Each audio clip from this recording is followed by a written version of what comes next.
विपक्ष का India alliance Bhanumati का कुनबा ही साबित हो रहा है। सभी बेमेल लोगों को मिलाकर एक परिवार बनाने की जुगत में लगा है विपक्ष, जिसकी राह में सबसे बड़ा रोड़ा उनके खुद के ही राजनीतिक महत्वाकांक्षा ही है। सभी परिवारवाद दल है इस विपक्षी एकता में और सबको एक ही परिवार को आगे बढ़ाने की लालसा है। कई दल तो इस विपक्षी एकता में ऐसे हैं जिनके पास लोकसभा में एक भी सीट नहीं है, लेकिन वो भी पीएम पद के लिए कहीं न कहीं दावेदारी ठोक रहे हैं। लेकिन इस बार इंडिया अलायंस में नया रार महाराष्ट्र में छिड़ गया है। क्या है खबर, बताते हैं आपको इस रिपोर्ट में। दरअसल महाराष्ट्र में शिवसेना उद्धव बालासाहेब ठाकरे और कांग्रेस के बीच सब कुछ ठीक नहीं लग रहा है। अगले साल होने वाले लोकसभा चुनाव में अब लगभग 4 महीने का वक्त बचा है। ऐसे में कांग्रेस ने अपनी सहयोगी दल शिवसेना यूबीटी की मांग को खारिज कर दिया है। दरअसल उद्धव ठाकरे की पार्टी ने महाराष्ट्र की कुल लोकसभा सीटों 48 में से 23 सीटों की मांग की है।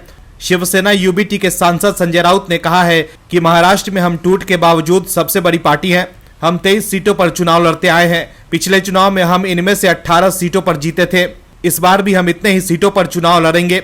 हालांकि कांग्रेस की तरफ से संजय निरुपम ने संजय राउत को ऐसा करारा जवाब दिया है कि राउत तिलमिला गए हैं। कांग्रेस नेता संजय निरुपम ने शिवसेना को हिदायत दी है कि पार्टी के नेता मीडिया में बयानबाजी की बजाय सीटों के बंटवारे पर मिलकर चर्चा करें। उन्होंने कहा कि शिवसेना और राष्ट्रवादी कांग्रेस पार्टी में टूट के बाद दोनों दल पहले से कमजोर हो गए हैं और किसी को नहीं पता कि उनके साथ अब कितने वोटर बचे हैं। निरुपम ने कहा कि राज्य में कांग्रेस की ताकत साफ नजर आ रही है। संजय निरुपम ने यह भी कहा कि शिवसेना के उद्धव ठाकरे गुट को बेहद कठिन चुनौती का सामना करना पड़ रहा है, क्योंकि उनकी पार्टी में विभाजन के कारण उनके पास उम्मीदवारों की कमी है। हालांकि संजय राउत अपनी पार्टी की ओर से 23 सीटों पर दावा ठोक रहे हैं।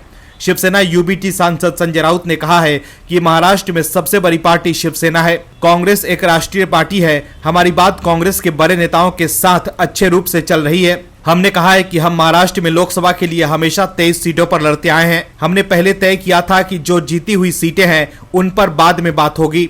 कांग्रेस ने महाराष्ट्र में कोई सीट नहीं जीती है। कांग्रेस महाराष्ट्र में 0 से शुरुआत करेगी, लेकिन कांग्रेस महाविकास आघाड़ी में हमेशा महत्वपूर्ण साथी है। महाराष्ट्र में कांग्रेस, एनसीपी, शिवसेना मिलकर काम करेंगे और इसमें हमें एनसीपी या कांग्रेस हाईकमान को कोई तकलीफ नहीं है। वहीं संजय राउत ने यह भी कहा कि सीट शेयरिंग को लेकर हमारी बात कांग्रेस के केंद्रीय नेताओं से हो रही है और यहाँ कोई गाँव के गली के जो लोग हैं वो बोलेंगे राष्ट्रीय स्तर की बात तो कौन सुनेगा।